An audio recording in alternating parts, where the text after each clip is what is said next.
Hello ជំរាបសួរបាទថ្ងៃនេះកូនប្រុសពៅខ្ញុំនឹងគឺចង់ញ៉ាំខជើងឈូកមិនដឹងកូនញ៉ាំឬក៏ឪចង់ញ៉ាំទេទាំងឪទាំងកូននឹងចូលចិត្តទាំងពីរកូនស្រីក៏ចូលចិត្តដែរអត់តែម៉ាមីទេបាទចេញថ្វីដៃមួយសិន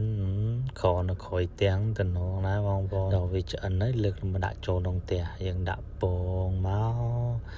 ហើយបន្ទាប់មកមិនភ្លេចទេណែអេតខាត់ណាជុំមកជាតិដល់កឲ្យបងប្អូន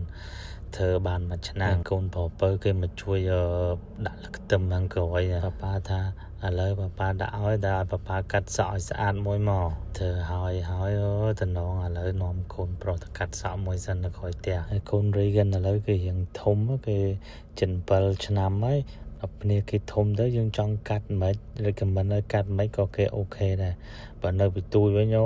កំងចេះកំងចោះរហូតលើកាត់គ្នាទៅមកមេឲ្យស្អាតថ្ងៃសុកនេះ birthday របស់គេឯងកូនប៉ាណាទៅជាងនាំអស់លុយឯងប៉ាចេះកាត់តិចឯងមិនស្អាតទេបងប្អូនតែកាត់បានកាត់ហើយមួយទឹកហើយវាពាក់អាវហើយមកដាក់បាយខវាឆ្ងាញ់គេដល់ខកូនប្រុសពៅបាទអូខេបាយជម្រាបលា